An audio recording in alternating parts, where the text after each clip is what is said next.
EPS 95 pensioner देश भर में हर तरीके से आंदोलन प्रदर्शन कर अपनी बात सरकार तक पहुंचाने का पिछले 7 वर्षों से प्रयास कर रहे हैं, पर सरकार कान में तेल डाले बैठी है। सरकार में प्रधानमंत्री से लेकर सभी केंद्रीय मंत्री और सांसद पेंशनरों को बार बार झूठे आश्वासन दे रहे हैं। समितियां बनाकर टाइम पास किया जा रहा है। विपक्षी पार्टियों को ईपीएस 95 पेंशनरों के साथ कोई वोट बैंक नहीं दिख रहा, इसलिए वो बेमन से कभी कभी संसद या किसी मीटिंग में आकर पेंशनरों की मांगों का समर्थन कर देते हैं। आखिरकार ईपीएस 95 पेंशनरों को क्या रणनीति अपनानी चाहिए जिससे उनकी मांगें पूरी हो सकें? इसके लिए ईपीएस 95 राष्ट्रीय संघर्ष समिति की एक जूम मीटिंग आयोजित की गई, जिसमें देश भर के वरिष्ठ पदाधिकारियों ने भाग लिया और 4 राज्यों में आगामी विधानसभा चुनाव में अपनी वोट बैंक की शक्ति प्रदर्शित कर और 2024 के लोकसभा चुनावों से पहले केंद्र सरकार पर दबाव बनाने के लिए अगले 2-3 माह के लिए आंदोलन की नई रणनीति बनाई। इसका पूरा हाल जानने से पहले यदि आपने अभी तक इस चैनल को सब्सक्राइब ना किया हो तो पहले लाइक और सब्सक्राइब कर पेंशनरों का हौसला बढ़ाएं। आपको मालूम ही है कि अधिकांश पेंशनरों की राय है कि 4 राज्यों में विधानसभा चुनावों में उन्हें अपने वोट बैंक की शक्ति प्रदर्शित करनी चाहिए ताकि 2024 के लोकसभा चुनाव से पहले सरकार को सबक सिखाया जा सके और सरकार की आंखें खोली जा सके और देश के हर राज्य और जिलों में संगठित होकर जगह जगह प्रदर्शन तो हो ही, पर पिछले वर्ष की तरह एक विशाल प्रदर्शन दिल्ली के रामलीला मैदान में हो और जंतर मंतर पर निरंतर क्रमिक अनशन हो, तो देखिए आखिर सरकार कब तक उनकी नहीं सुनेगी।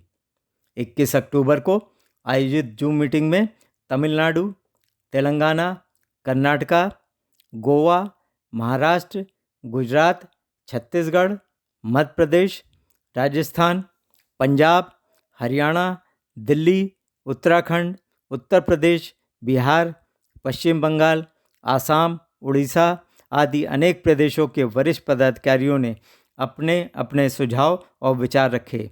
जूम मीटिंग में साउथ इंडिया की ओर से चीफ कोऑर्डिनेटर श्री रमाकांत नरगुण जी, वेस्ट बंगाल और पूर्वोत्तर राज्यों की ओर से तपन दत्ता जी, महाराष्ट्र की ओर से विलास पटेल जी और नॉर्थ इंडिया की ओर से राजीव भटनागर ने संचालन किया।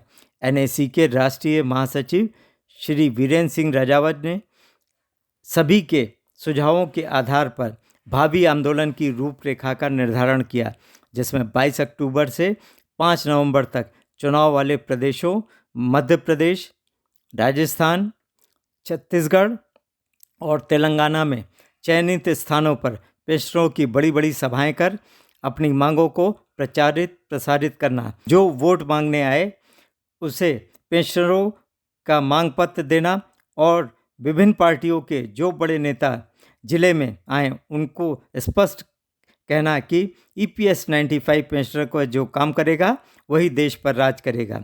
देश के अन्य राज्यों में इसी पखवाड़े में छोटी बड़ी सभाएं कर दिल्ली चलो आंदोलन की तैयारी करना।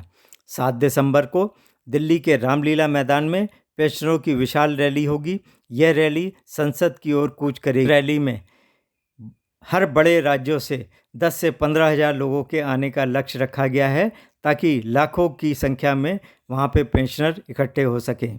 8 दिसंबर से अनिश्चितकालीन के लिए दिल्ली में जंतर मंतर पर पेंशनर क्रमिक अनशन करेंगे, जिसमें हर दिन अलग अलग राज्यों से पेंशनर आकर अनशन करेंगे।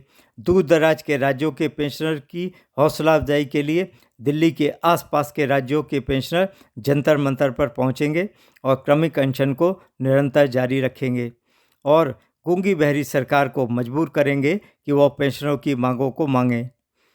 कर्नाटक से नंजुनगौड़ा जीएसएम स्वामी, तेलंगाना से श्री लक्ष्मी करवड़ी रामारेड्डी, उत्तराखंड से सुरेश डंगवाल, दिल्ली से रमेश बगुणा, उत्तर प्रदेश से सीबी सिंह, ओम शंकर तिवारी, केएस तिवारी, राजशेखर नागर और हनुमान साहे आदि वरिष्ठ पदाधिकारियों ने दिल्ली चलो आंदोलन को सफल बनाने के लिए अपने अपने सुझाव दिए।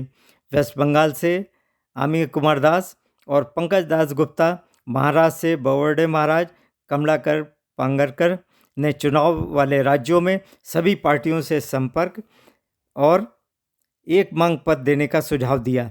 अंत में राष्ट्रीय अध्यक्ष कमांडर अशोक राव जी ने सभी से अपील की कि इस बार आंदोलन को अंतिम लड़ाई के रूप में लें और सरकार को चेतावनी दी कि EPS 95 पेंशनरों को हल्के में लेने की भूल न करे। यह पेंशनरों के हक की लड़ाई है और हम अपना हक लेके रहेंगे।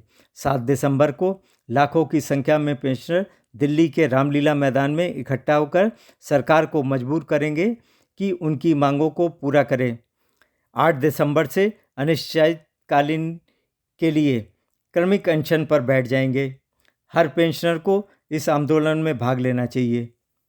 चुनाव वाले राज्यों के लिए NAC के पोस्टर और पैम्फलेट 2-3 दिन में जारी हो जाएंगे। आप भी अपने अपने क्षेत्रों में एकजुट होकर इस लड़ाई को अंतिम बनाने में जरूर सहयोग करें और अंत में बेल का बटन दबाना ना भूलें।